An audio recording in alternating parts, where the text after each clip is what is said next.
बिस्मिल्लाहिर्रहमानिर्रहीम। अस्सलाम वालेकुम नाज़रीन, आप देख रहे हैं कोई सुलेमान टीवी और मैं हूं आपका होस्ट अहमद ख़ान लगारी। नाज़रीन कराम, एक अहम ख़बर सियासत से ताल्लुक़ रखने वाले लोग, कारकुन हज़रात, उनके लिए कि गवर्नमेंट ने तजवीज़ भेजी है हुकूमत से कि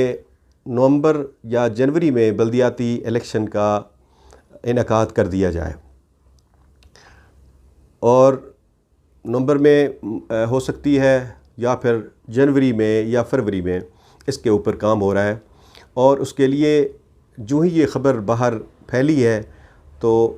लोगों ने इस पर अपना काम शुरू कर दिया है। ग्रुपिंग बन रही हैं। तहरीक इंसाफ के अंदर कहा गया है कि जो कारकुन हैं उनको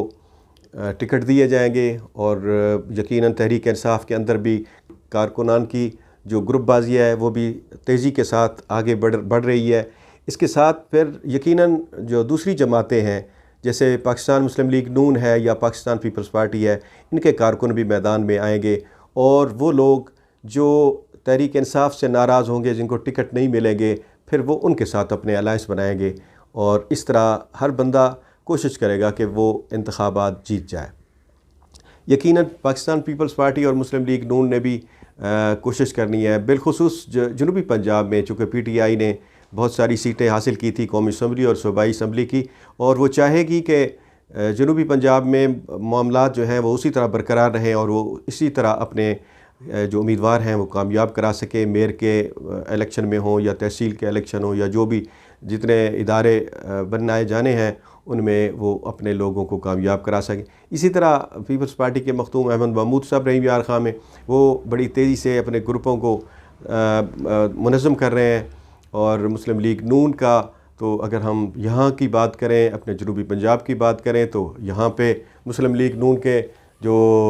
जनरल सेक्रेटरी हैं वो कोशिश करेंगे कि वो अपनी ग्रुपिंग करें, अपने लोगों को आगे लाएं और अपने लोगों को कामयाब कराएं और पार्टी के सामने सुरखरू हो सकें कि वो अपने इलाके में, जनूबी पंजाब में या फिर डेरा गाजी खां में उसने अपनी जमात को बेहतर पोजीशन पे वो लाए हैं और उनको कामयाब कराया है। सूरत हाल अब आपके सामने है कि जो भी कारकुन हैं तहरीक इंसाफ के, वो इस वक्त बहुत तेज़ी में आगे बढ़ रहे हैं और अपना काम कर रहे हैं। ग्रुपिंग रोज़ बरोज़ बढ़ रही है और चूँकि उन्होंने इलेक्शन लड़ना है और बल्दियाती इलेक्शन के बाद फिर कौमी असम्बली और सूबाई असम्बली का इलेक्शन, ये इलेक्शन नाज़रीन कराम, ये जो इलेक्शन होते हैं बल्दियाती इलेक्शन, ये बुनियादी तौर पर लोगों की जो सहूलत होती है, उस रोज़मर्रा के जो उनके काम हैं, नाली गली सोलिंग और पानी के मसाइल हैं, बुनियादी ज़रूरतें जो इंसान की हैं, वो बल्दियाती इदारे उसके लिए बेहतर काम करते हैं और उनके लिए फ़ायदेमंद साबित होते हैं। और फिर इससे अगर आगे जाएं तो यकीनन जब कौमी असम्बली के इलेक्शन होते हैं, सूबाई असम्बलियों के इलेक्शन होते हैं, तो यही इदारे जो बल्दियाती इदारे हैं वो उनके लिए हेल्पफुल होते हैं और उनके लिए वो बेहतर काम कर सकते हैं। और कौमी असम्बली की सीटों को जितवाने में, सूबाई असम्बली की सीटें लेने में बल्दियाती इलेक्शन ज़रूरी होते हैं और बल्दियाती इदारे उसके लिए फ़ाल किरदार अदा करते हैं। अब भी अगर बल्दियाती इलेक्शन ये हो रहे हैं, अगले 2-4 माह में इसका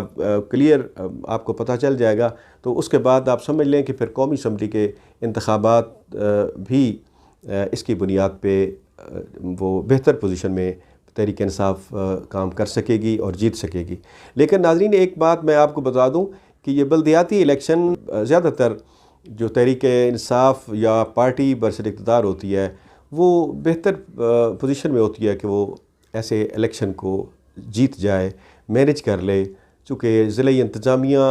और बाकी तमाम जो इदारे हैं वो उनके साथ होते हैं। कोशिश होती है, हर आदमी, हर वर्कर, हर कारकुन की ख्वाहिश होगी कि वो बरसर इक़्तिदार पार्टी से अपना टिकट ले और बरसर इक़्तिदार ग्रुप के साथ ही आप अपने राब्ते रखें। जो लोग बरसर इक़्तिदार ग्रुप से या पार्टी से वो राब्ता नहीं रख सकते, उनकी कुछ मजबूरियां हैं, वरना हर बंदे का जी चाहता है कि वो बस इक़्तिदार पार्टी के साथ ही अपना ताल्लुक़ बरकरार रखे। लेकिन हमारे मुस्लिम लीग नून के लोग हों या बाकी पार्टी के लोग हों, वो अंदर से तो वो इक़्तिदार की पार्टी के साथ ही होते हैं, बस वो दोनों तरफ खेल रहे होते हैं, उधर भी हाज़िरियाँ होती हैं, उधर भी हाज़िरियाँ होती हैं। तो बाहर इलेक्शन जब आएंगे तो वो सूरत हाल वाज़ेह भी हो जाएगी कि क्या वो अपना रिज़ल्ट अपनी पार्टियों को क्या देते हैं, बतौर सदर क्या देते हैं, बतौर जनरल सेक्रेटरी वो क्या रिज़ल्ट देते हैं, ये आने वाला वक्त ही बताएगा। इसके साथ ही दोस्तों आपसे फिर गुजारिश कि कोई सुलेमान टीवी को सब्सक्राइब करें, लाइक करें, दोस्तों के साथ शेयर करें और घंटी के बटन को ज़रूर दबाएं ताकि